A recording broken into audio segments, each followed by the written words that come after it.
Good morning students and the viewers.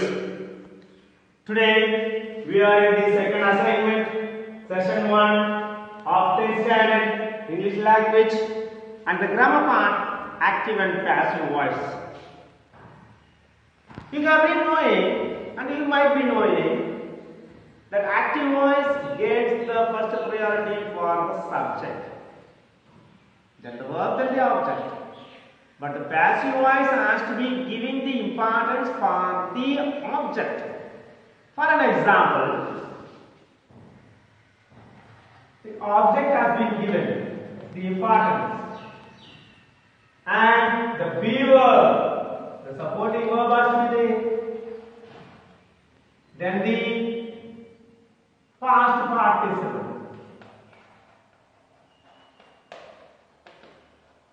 These three things are very important for the passive voice.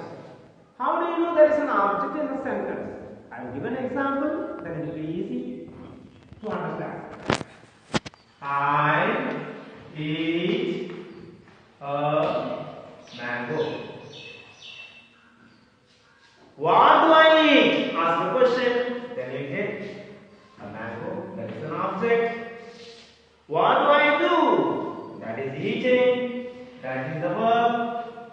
Who eats? I, that is the subject. So this is the basic structure of any active voice. But for the passive, I will give a simple structure. The object has been given. The object has to be given the first priority, followed by the be verb or the supporting verb or the helping verb, plus the past participle, and by whom? By the subject. So this is the basic structure of any active voice to be changed to the passive voice. How can we change now? With the same order. A mango is eaten by me. Why it is this? Because the mango is the third person singular. That's why we are writing S, the B verb. Past participle I have told you. Eaten is the past participle of the verb eat. So it has been given a mango is eaten by me. How do you go about with the tenses? There are so many tenses you know. I'll give an example for each and every tense. Then it is easy for you to understand very better. Simple present.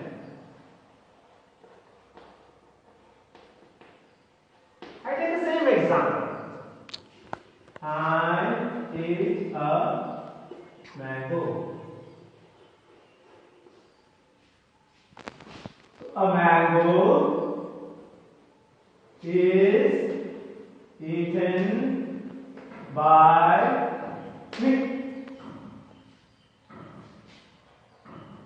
Present continuous.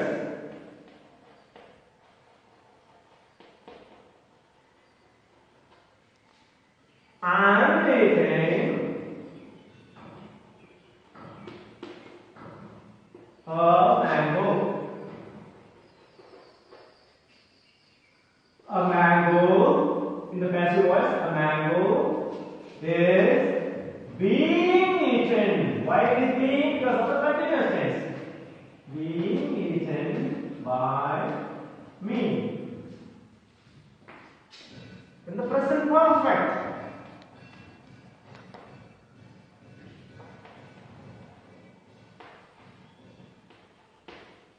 I have eaten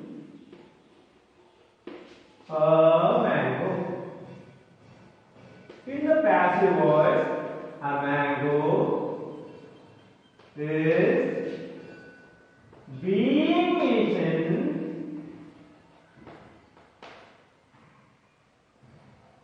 by me. Now you can ask a question. Mango has been eaten.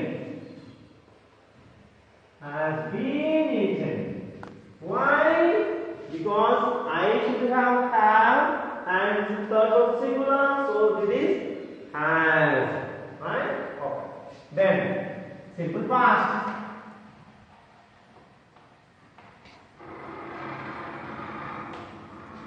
I ate a mango. In the passive voice, a mango was eaten by me. Why it was? Because it's a past tense. Then past continuous.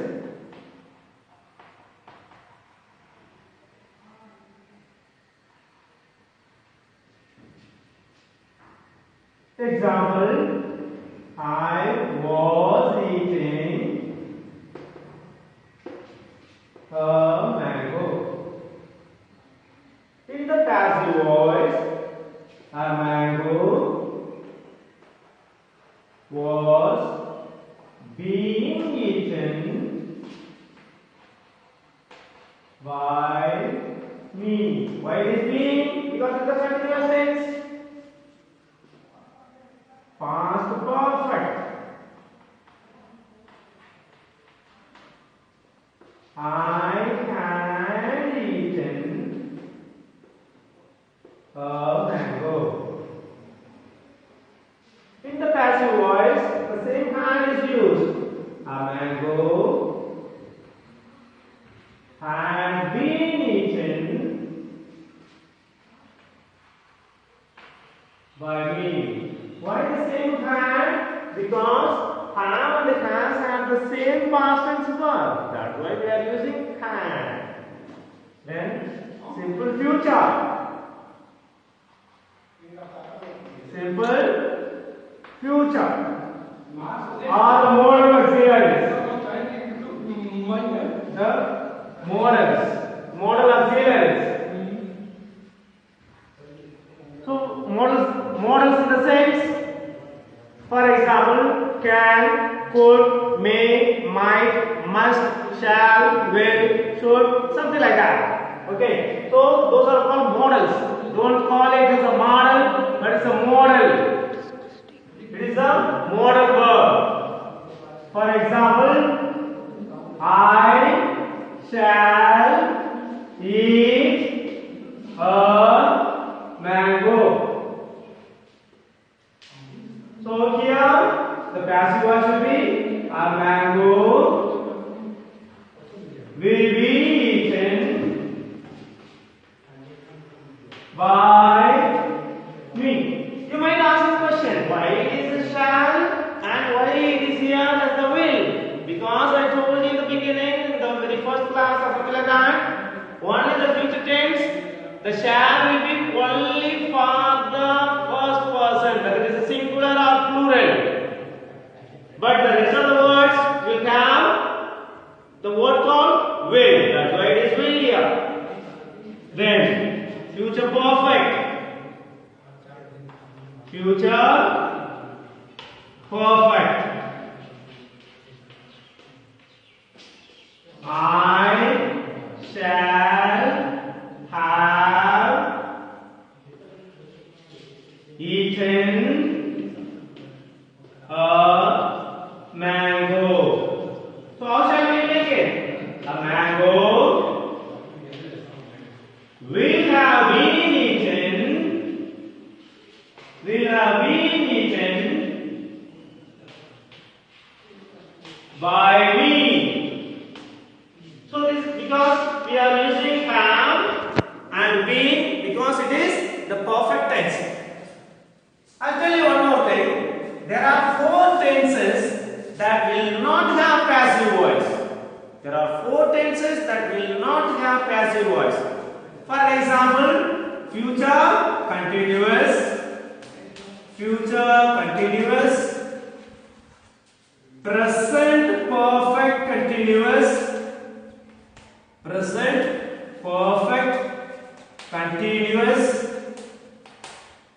past perfect continuous, and the future perfect continuous. So these are the four tenses that will not have passive voice. Keep it in mind. Keep it in mind. Get it drive home. Get it drive home in your mind. These are the 4 tenses that will not have passive voice. Then the additional ones. Double objects. Double objects. There are certain sentences that will have the double objects. What do you mean by the double objects? To whom and what? Both the words should be answering. For example, I give him a book. See, I am going to tell you, whom do I give? Him. So this is an object. And what I give? A book. This is also an object. When a question answers the word what, that becomes the direct object. We call it direct object. To whom? If it is answered, that is the indirect object. Now, when a sentence is given like this, you can take any one of the objects and write the sentence. For example, I am taking this, right? Him. So, him will become he. So, he is given a book by me. So, this is one sentence because I have taken him, the indirect object. When you take the direct object, write this way. A book is given to him by me. See, some people write to, some people do not write to, but both are correct in English. So this is how the double objects are being done. There are certain sentences that will not have the subject. It starts with the verb. For example, without subject. Without subject. For example, open the door. Open the door. For such kind of sentences, we have 2 options. You are asked to open the door, or you are requested to open the door, something like that. Or the simple technique is used with the let. So, let the door be opened. Right? Let the door be opened. Right? So, this is how we can write.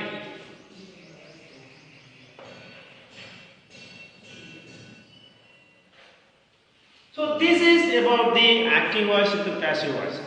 Right?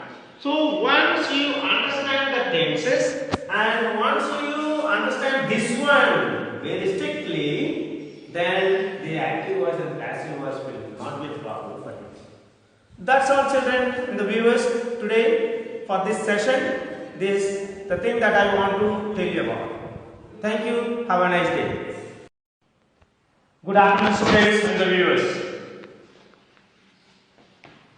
We are going to deal with the assignment 2, the session 2 of 10th standard English language, about the active voice and passive voice that we have told you in the very first session. We have learned about that. Now, where to use, that is the importance, the application point of view. How to use, where to use, what are the situations. Learning about the structure is okay, but now the practicability, how to practice it, the application point of it is very essential. Otherwise, it is of no use of learning the structure. So, this session I will be dealing with you what are the places that we will be using this passive voice. I have listed down certain things, the situations where to use. I'll give an example. When I give an example with the context, then you know how to use it. For an example, to describe a process. There are certain things done step by step. For an example, first, water is boiled and then rice is added. See, is boiled and is added. So it's a process. How to get the rice good for eating or suitable for eating? First water has to be boiled. Then rice has to be added. Then we get the food to be eating. Right? So the process we have to think about. Next, to define something. When you say certain definition, we have to say it is like this, it is like this. For an example, you are saying about a sentence. What is a sentence? A sentence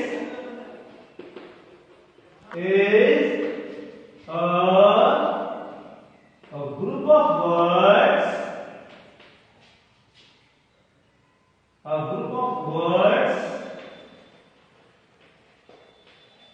making a complete sense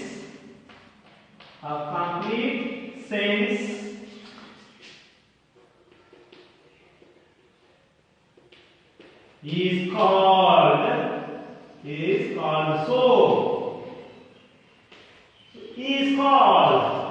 so we are defining certain things.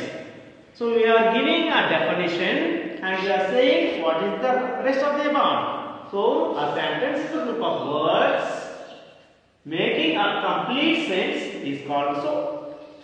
Then to narrate an event,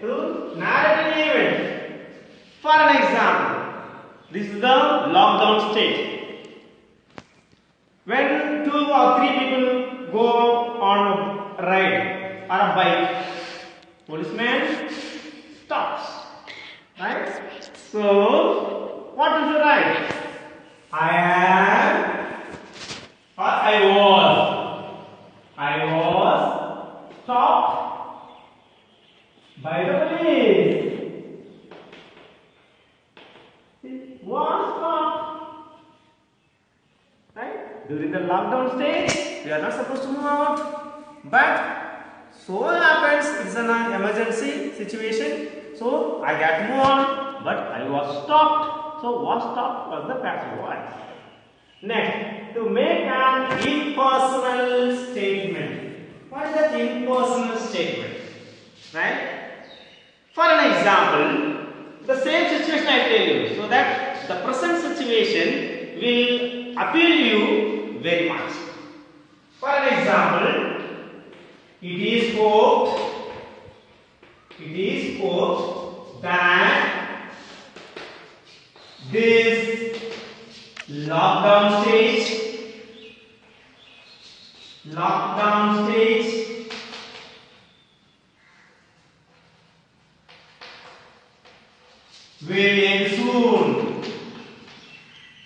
will end soon. See, it is hoped.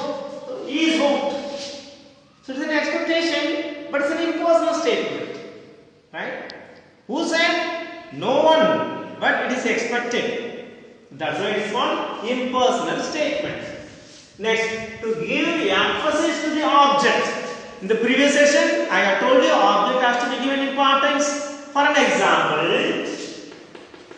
English is spoken all over the world. All over the world. See, is spoken. It is giving importance to the object. By whom? we are giving the importance to the object. Then to describe a historical and social event. For an example, the first modern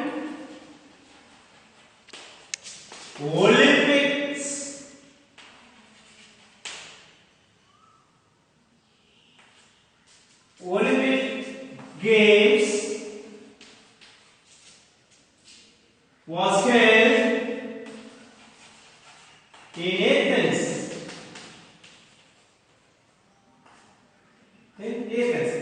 Was held. So it's an historical event. So you are putting that it was held, right? Next, to eliminate the mention of the agent, we have to eliminate, we have to avoid, we have to reject. For example, I am found talking all the time. See, I am found, right? So I am found is the passive voice. So we are eliminating the agent, right? But we are giving the importance what is all about. Then to write a notice, the notice writing will be addressing mostly with the passive voice. For an example,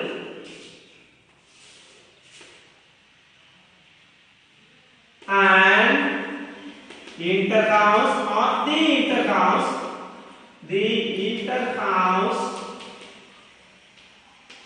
dance competition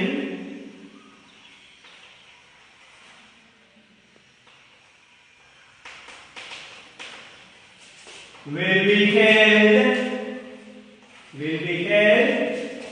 in our campus or in our school. See, will be held. So it is in the passive voice. Next, to classify something.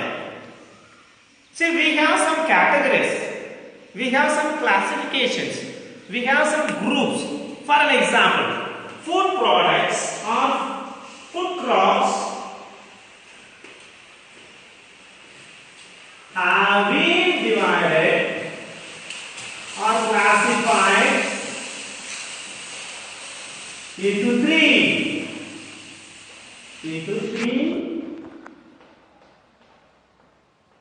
types. See, have been classified is the passive voice. Then to warn or suggest something. Just 2 months before, we have got a circular that from our own school. Plastic bags should be banned. See, the same example again. Plastic bags should be banned. See, should be banned. So this is the passive voice. Then, to make a request or expecting something from somebody. For example, you are asking some chief guest to address the gathering. So how will you do that? You are asked or requested. You can write that word, that's a better word. You are requested or invited to address the gathering. See? Request or requested. So it is the passive voice. So these are the places where we have to use the passive voices or the passive voice. So just remember the content or the situations and the example so that we can connect easily and your English becomes very beautiful and flourishing.